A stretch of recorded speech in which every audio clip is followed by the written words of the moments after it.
Polaris. Un cuento de H.P. Lovecraft. A través de la ventana norte de mi estancia, la estrella polar refulge con luz extraordinaria. En las espantosas horas de negrura brilla en ese lugar, y durante el otoño, cuando los vientos del norte maldicen y gimotean, y los árboles tornados en rojo del pantano se susurran cosas entre sí, en las tempranas horas de madrugada bajo la luna menguante y cornuda, me siento en el alféizar y observo a esa estrella. Justo debajo titila la brillante Casiopea con el pasar de las horas, mientras el carro se alza con pesadez entre los árboles envueltos en brumas del pantano, que el viento nocturno hace balancear. Justo antes del alba, Arturo parpadea rubicunda sobre el cementerio del Altozano, y la cabellera de Berenice reluce furiosa a lo lejos sobre el misterioso oriente. Pero aún la estrella polar continúa en el mismo sitio de la negra bóveda, parpadeando odiosa como un malsano ojo vigilante que pugnara por transmitir algún extraño mensaje, aunque sin recordar nada, excepto que tenía un mensaje que transmitir. A veces, cuando está nublado, puedo dormir. Recuerdo a la perfección la noche de la gran aurora, cuando sobre el pantano bailaban los alucinantes reflejos de luz demoníaca. Tras los destellos llegaron las nubes, y entonces pude conciliar el sueño. Y fue bajo una luna cornuda y menguante cuando divisé por primera vez la ciudad. Se hallaba silenciosa y somnolienta. En una extraña meseta de un collado entre dos extraños picos. De espantable mármol eran sus muros y torres, sus columnas, cúpulas y pavimentos. En las calles marmóreas se alzaban columnas de mármol con los remates tallados en imágenes de solemnes hombres barbados. La atmósfera resultaba cálida y calmada. De arriba, apenas a 10 grados del cenit, resplandecía la vigilante estrella polar. Contemplé durante largo rato la ciudad, pero el día no llegaba. Cuando el rojo Aldebarán fulguraba a baja altura, sin llegar a ponerse jamás, se había arrastrado una cuarta parte del camino en torno al horizonte. Atisbé luz y movimiento en las calles y las casas, gentes con vestiduras extrañas, nobles y familiares a un tiempo. Salían a las calles y bajo la luna cornuda y menguante, los hombres hablaban con sensatez en una lengua que me resultaba familiar, aun cuando era diferente a cualquier idioma que hubiera conocido antes. Y cuando el rojo Aldebarán se hubo deslizado más de la mitad del camino alrededor del horizonte, retornaron la oscuridad y el silencio. Al despertar, ya no era el mismo. En mi memoria se había grabado la visión de la ciudad y en mi espíritu se alzaba otra reminiscencia, aún más vaga, de cuya naturaleza entonces no me hallaba muy seguro. En adelante, durante las noches nubladas en las que podía dormir, atisbé con frecuencia la ciudad, a veces bajo esa luna cornuda y menguante, y en ocasiones bajo los rayos amarillos de un sol que no se ponía, pero que rotaba lentamente alrededor del horizonte. Y en las noches despejadas, la estrella polar acechaba, como nunca lo había hecho antes. De forma gradual, comencé a preguntarme cuál sería mi sitio en esa ciudad de la extraña meseta, entre extraños picos. Alegre al principio de contemplar la escena como observador incorpóreo y omnipresente, comencé luego a ansiar el definir de mi relación con ella, y medir mis talentos entre los graves personajes que hablaban a diario en la plaza pública.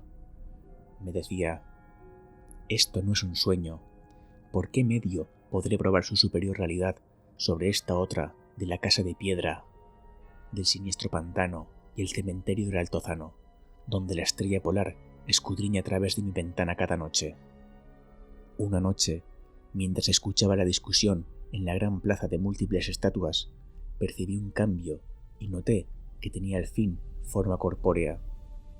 Pero yo no era forastero en las calles de Lozoé, que se alza en la meseta de Sarkis, entre los picos Noton y Cadifonec. Era mi amigo Alos quien hablaba, y su alocución era muy agradable a mi espíritu, pues se trataba del discurso de un hombre cabal y patriota. Esa noche habían llegado nuevas sobre la caída de Daiko y sobre el avance de los inutos, demonios amarillos, achaparrados, infernales, que 5 años atrás llegaran del oeste ignoto para devastar los confines de nuestro reino y que acabaron sitiando nuestras ciudades.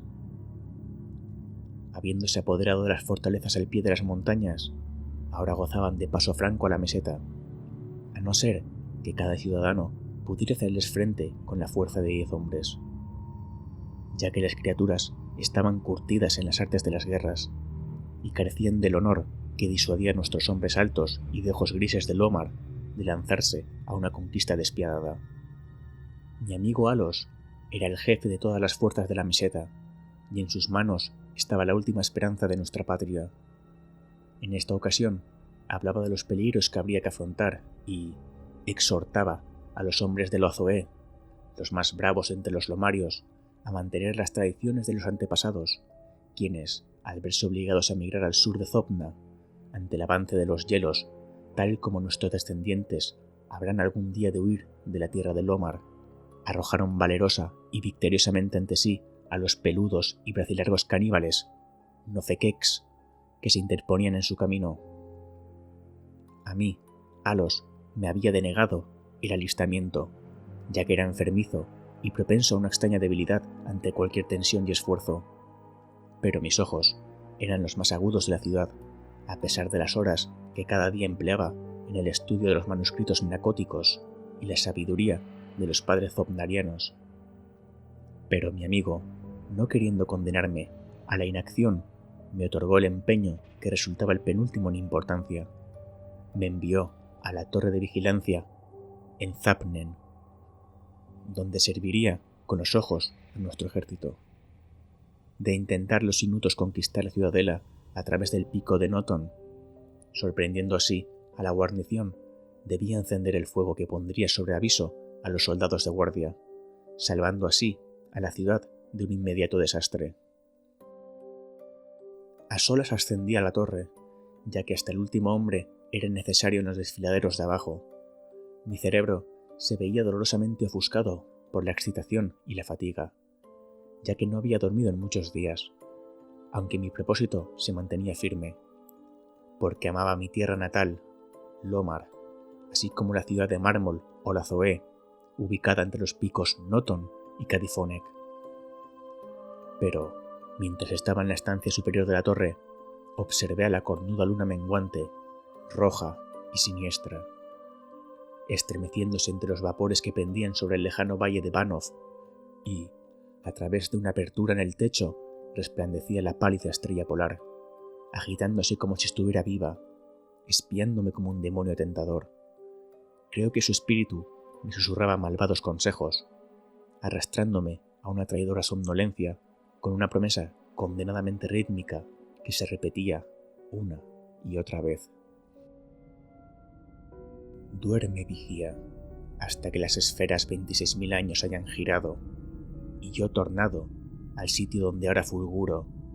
Otras estrellas en su momento se alzarán en el eje de los cielos, astros que alivien y astros que bendigan con dulce olvido.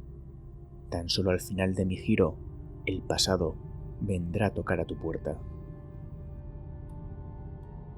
Me debatí en vano contra el sopor, tratando de interconectar esas extrañas palabras con alguna de las tradiciones celestes conocida por los manuscritos nacóticos.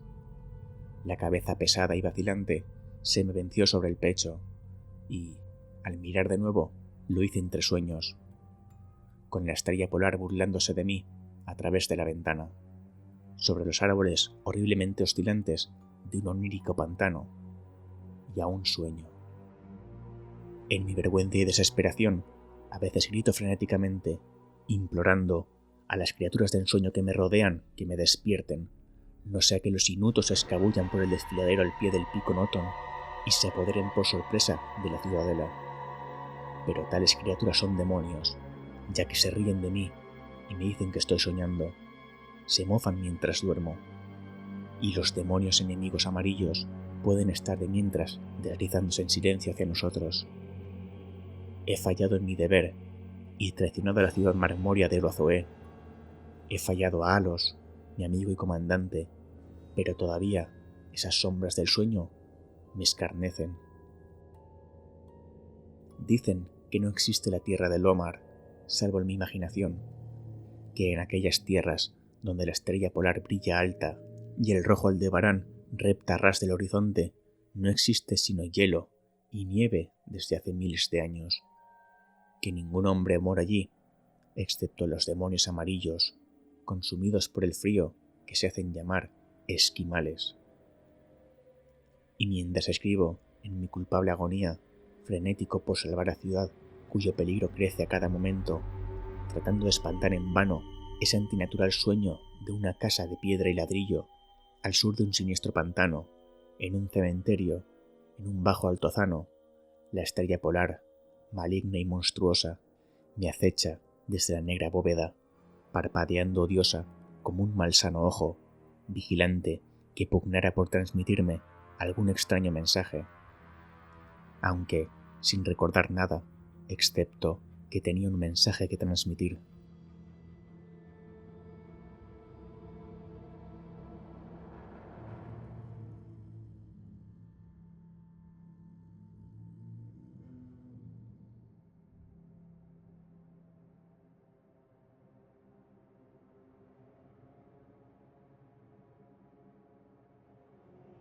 Polaris, de Howard Phillips Lovecraft. La primera vez que leí este cuento, no supe distinguir entre la realidad y el mundo onírico que nos plantea. Hay estrellas que no alumbran, sino que vigilan. Desde lo alto, la estrella polar, inmóvil, glacial, contempla la Tierra como un ojo antiguo que jamás pestañea. En el universo de Lovecraft, esa mirada no es una bendición, sino una condena. Polaris no relata una aventura, ni describe un horror tangible. Es una inmersión en el abismo del sueño. Ese territorio incierto donde la mente humana deja de distinguir entre lo que imagina y lo que recuerda. El narrador, una voz solitaria que observa el cielo nocturno, comienza a deslizarse entre dos mundos, uno familiar, cotidiano, y el otro vasto, remoto y envuelto en la bruma de la eternidad. Lovecraft hace que el sueño no sea una fuga del mundo, sino una puerta hacia una existencia paralela, más vívida y antigua que la realidad misma. En ese espacio onírico, el tiempo no sigue las leyes humanas. Se retuerce, se repite, se fragmenta. Los paisajes son monumentales, como si fueran recuerdos de una civilización que alguna vez soñó con nosotros.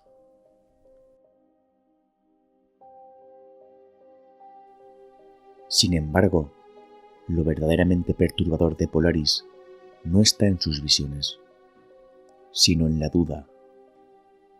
El protagonista empieza a cuestionar qué es real y qué es un sueño. Si el sueño puede ser tan intenso, tan preciso, tan absoluto, ¿qué lo separa de la vigilia? Lovecraft siembra la sospecha de lo que llamamos realidad podría ser solo una capa frágil, un espejismo sostenido por la costumbre. Bajo esa capa, algo duerme, una verdad olvidada, una memoria ancestral que el sueño intenta devolvernos. En este relato, el sueño se convierte en un espejo cruel, refleja lo que somos, pero deformado por los siglos, por la culpa, por una conciencia que se sabe diminuta frente al cosmos. Polaris, la estrella del norte, no brilla para guiar, sino para recordar. Es el testigo eterno de quienes alguna vez despertaron y desearon no haberlo hecho. El tono onírico del cuento no busca consolar, sino inquietar. La realidad, bajo la mirada inmóvil de esa estrella, se vuelve porosa, débil, casi ilusoria. Y cuando el narrador despierta, si es que alguna vez lo hace, el lector ya no puede saber con certeza en qué lado del sueño se encuentra, porque ese es el verdadero terror de Polaris, no la pérdida de la razón, sino la certeza de que nunca la tuvimos. Polaris es un relato de terror del escritor norteamericano H.P. Lovecraft, compuesto en 1918 y publicado originalmente en la edición de diciembre de 1920 de la revista The Philosopher, más tarde reeditado en la edición de diciembre de 1937 de la revista Weird Tales. Polaris, uno de los más grandes relatos de H.P. Lovecraft, combina en su matriz buena parte de su ciclo onírico con los primeros pasos de los mitos de Cthulhu, mezclando aterradores sueños lúcidos con citas espeluznantes respecto a uno de los principales apócrifos de H.P. Lovecraft y los mitos de Cthulhu. Hablamos de los manuscritos nacóticos. La lectura puede tener diferentes interpretaciones. Un crítico de Lovecraft indicó que Polaris es un relato autobiográfico que refleja los sentimientos de culpa y frustración del autor al ser declarado inútil para el servicio militar durante la Primera Guerra Mundial. Al parecer, Lovecraft era débil y sufría constantes desmayos al ser sometido a estrés o dificultades. Polaris nos recuerda que la mente humana es un territorio inestable, una frontera temblorosa entre lo que soñamos y lo que creemos vivir.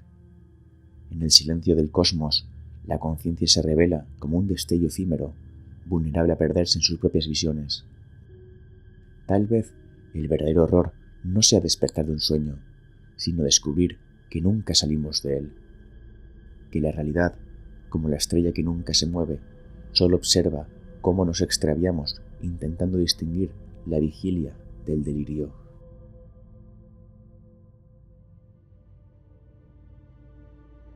Y así, bajo la mirada eterna de Polaris, la estrella polar, la estrella del norte, comprendemos que el sueño no es una fuga, sino el reflejo más sincero de lo que somos, seres diminutos, temblando ante un universo que jamás nos devolverá la mirada. Recordad que si queréis que narre algún relato o poema, o queréis mandarme vuestras propias creaciones para narrarlas aquí, no dudéis y escribirme un correo electrónico a relatornoctambulo@gmail.com. Y no olvidéis pasaros por mi cuenta de iVoox y apoyar para seguir trayendo más contenido grotesco y siniestro. Me despido por ahora. Cuidado con la siniestra estrella polar, puede guiaros a un onírico mundo del que quizá no consigáis salir. Que tengan una buena noche y unos sueños tenebrosos. Desde Relator Noctámbulo.